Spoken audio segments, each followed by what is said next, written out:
होगी कथा में 9 प्रकार की भक्ति कही गई है, एक आध प्रकार की नहीं है। रामचरितमानस उठा करके देखो तो जब मेरा कि विवाह मेरा हो रहा है और इतने पशुओं की बलि भी छोड़ करके निकल गए, कहा मेरे भी इतनी हत्या मैं नहीं कर सकती। तो घर छोड़ करके कोई ऐसी आत्मा है जो भटक गई है और ये मार्ग ढूंढ रही। मतन ऋषि ने पूछ लिया, बेटा कौन हो आप? बता दी, बाबा अब तो मैंने सबको छोड़ दिया है, मेरे विवाह में इतनी हत्या, इसलिए मैं विवाह नहीं करना चाहती। तो मतन ऋषि ने अपने आश्रम में जगह दे दी। लेकिन जिनकी आंखों में विकार होता है ना, वो मंदिर में भी खड़े हों, तीर्थ में भी खड़े हों, तो उनको वहां वासना और विकार ही दिखेगा। कई संत महात्माओं ने उंगली उठाई, लेकिन महात्मा मतंग ऋषि ने मना कर दिया। कहा बेटा तू मेरी धर्म की बेटी है, तू मेरे आश्रम पर है। धीरे धीरे वो बेटी युवान हो गई, आश्रम का सब काम करती थी। और एक समय ये आया कि मतंग ऋषि का समय मृत्यु का आ गया। तो उन्होंने बुला करके कहा, बेटा मुझे लग रहा है कि अब मैं जीवित नहीं रहूंगा, लेकिन सुन, रोज रोज आश्रम को बुआती रहना, रोज रोज रंगोली बनाती रहना। यहाँ भी बनाते होंगे। आज मैं गया था जहाँ पर जाग गए हैं पूजन स्थान है, तो रोज रंगोली बनाओ।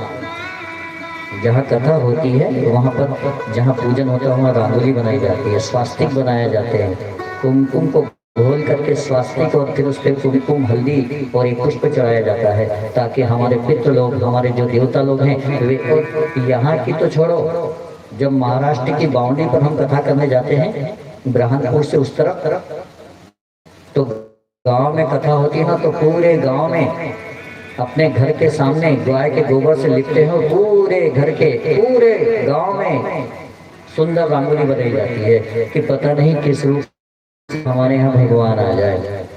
और वहाँ भगवान को कालिया देते हैं कि कालिया का कीर्तन हो रहा है, कालिया की कथा हो रही है, तो मेरा ठाकुर जी किसी न किसी रूप में जरूर आएगा। इसलिए हम सबका दायित्व है कि यदि गांव में कथा हो रही है तो घर में जो आंगन है ना, उस आंगन को थोड़ा सा गोबर से लिप दो और फिर रांगो। और इस प्रकार से उस बेटी ने बड़े भाव के साथ, पिता तो नहीं रहे मतंग ऋषि, लेकिन उसने अनुवाद और ध्यान देना, कल भी निवेदन किया था कि कोई छोटा सा नियम बनाओ तो रोज रोज चलाओ। मंदिर जा रहे हो तो मंदिर जाने का नियम है, मंदिर रोज दर्शन करने जाओ। उसको बीच में बंद मत करो कि 6 महीने हो गए, साल भर हो गया, मुझे कुछ मिला नहीं, सब दे रहा है वो, धीरज रखना। लेकिन किसी का तुलसी क्यारे के पास दीपक लगाने का नियम होता है, वो लगाओ, चलाते रहो। यदि ये चलता रहा तो क्या हो जाएगा? जो नियम चला रहे ना, यदि ये चलता रहा तो वो धारा हो जाएगा। और जिस नदी की, कितनी बड़ी भी नदी हो, कितना बड़ा भी नाला हो, यदि उसकी धारा बंद नहीं होती तो उसके जल को हम उपयोग कर सकते, स्नान भी कर सकते और पी भी सकते हैं। और कितनी बड़ी नदी हो और उसकी धारा बंद हो गई हो, गड्ढे में पानी रखा हो, गड्ढे में पानी रुका हुआ हो, तो हम उस पानी को उपयोग नहीं करते।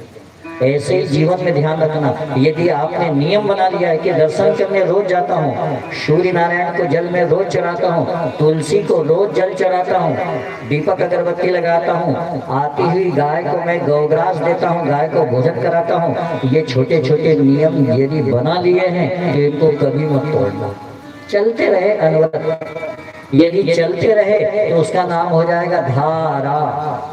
धारा चल रही है, इधर से पढ़े तो धारा और इधर से पढ़े तो राधा, धारा राधा। जो धारा है वही एक दिन राधा बन जाती है, और जहाँ राधा जीवन में आ जाती है तो कृष्ण अपने आप मिल जाते हैं। साहब ध्यान देना,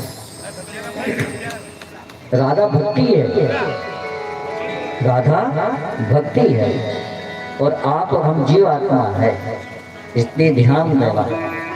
कल की कथा में सुना था आपने, महत्व की कथा थी कि एक आत्मदेव नाम का ब्राह्मण, जिसका बेटा शराबी था, जुआरी था, जुआ खेलता था, शराब पीता था, 5-5 गणिकाओं के और ऐसे व्यक्ति की जब मृत्यु हुई ना तो अधोगति में गया, प्रेत बना, और प्रेत बन करके लोगों को डराता था। जल दिखता था लेकिन पी नहीं सकता, भोजन दिखता था लेकिन खा नहीं सकता। विचार करना कभी कथा में बैठ करके मेरे भाई बहन कि आज तो इतना सुंदर मनुष्य तन मिला है, लेकिन कोई चूक हो गई, कोई भूल हो गई और फिर ये शरीर छूट गया है। और छूटने के बाद 84 लाख योनि में जाना पड़ेगा, एक आध योनि में नहीं।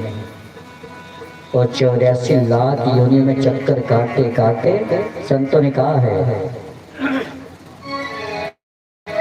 पुनरपि जननम पुनरपि मरणम पुनरपि जननी जठरे शयनम पुनरपि जनना पुनरपि मरणा पुनरपि जननी जठरे शयनम। संसारे बहु दोस्तारे कृपया पारे पाहि मुरारे। संसारे बहुत सारे कृपया पाहि पाहि मुरारे। भज गोविंदम भज गोविंदम गोरे भज गोविंद भज गोविंद भज गोविंद मोरे पुनरपि जननम पुनरपि मरणम पुनरपि जननी जठरे शयनम।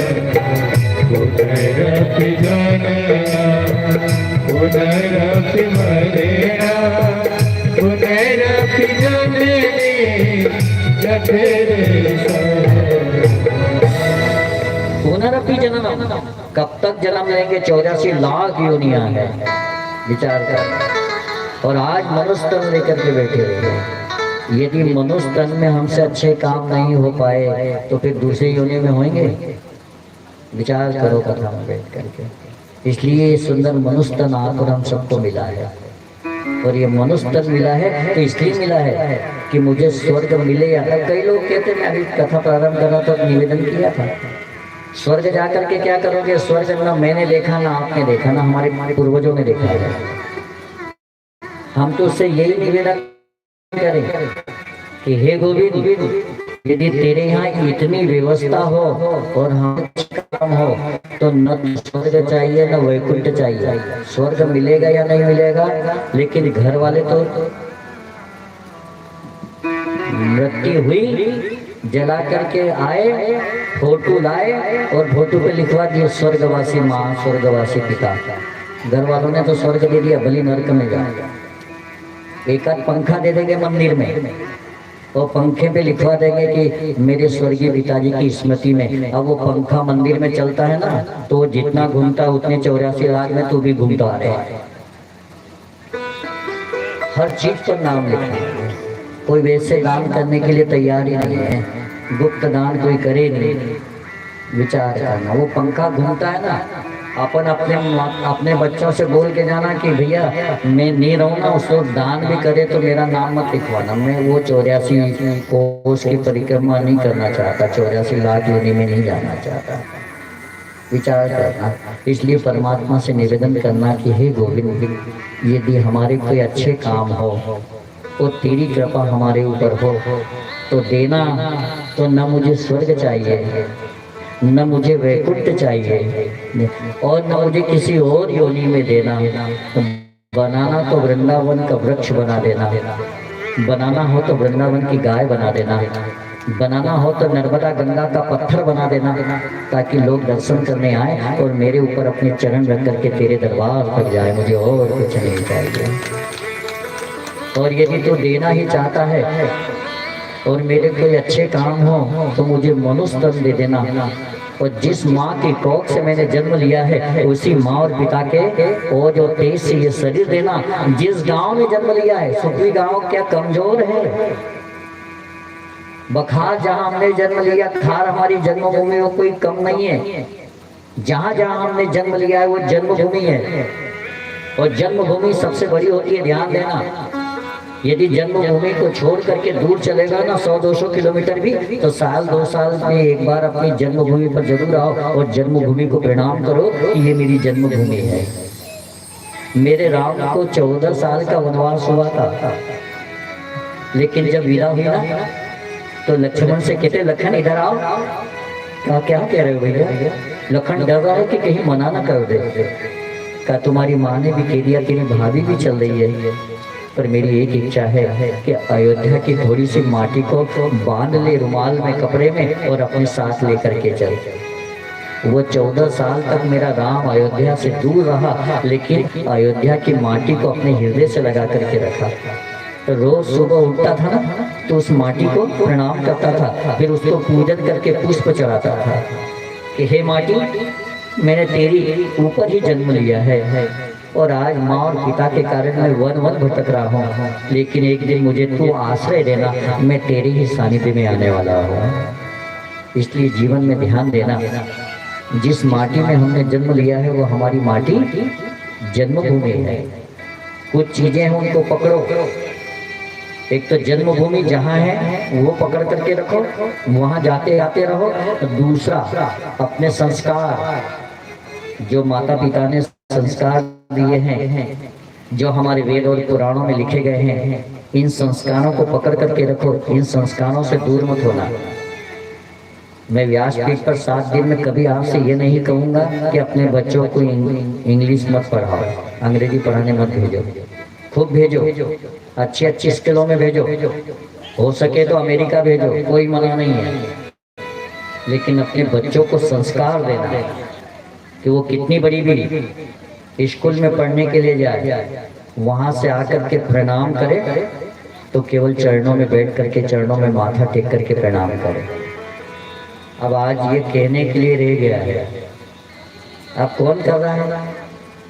जिसके यहाँ देखो 4 व्हीलर गाड़ियां आ रही है लेने के लिए, हॉर्न बजा रहे हैं। जिस बच्चे से जितना वजन नहीं है उससे ज्यादा उसके पीठ पर वजन रख दिया है, और फिर वो जाता है ना तो मम्मी पापा भली अंगूठा टेक है, कई स्कूल नहीं गए, कम पढ़े लिखे हैं, पर फिर वो भी कहते टाटा बाय बाय। अब तो दादी भी कहने लग गए, देखा देखी टाटा। विचार करना, टाटा का नमक शुद्ध है। टीवी पर देखते हैं आप, का भोजन बनाओ तो टाटा के नमक से बनाओ। टाटा का नमक शुद्ध है पर पवित्र नहीं है। यदि पवित्र होता तो 11 का उपवास करते, तो फिर सेना नमक क्यों लाए? फिर वहां सेंधे नमक की जरूरत पड़ी। ऐसे ही टाटा जो आपका है ना, वो टाटा की बस, वो टाटा जरूरी नहीं कि आपके बच्चे को सुरक्षित ले जाए और सुरक्षित वापस ले आए।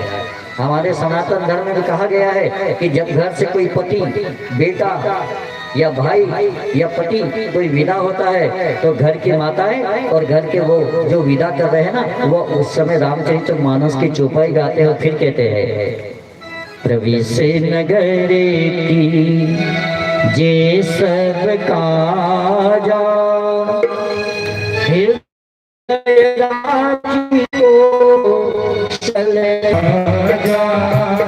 हृदय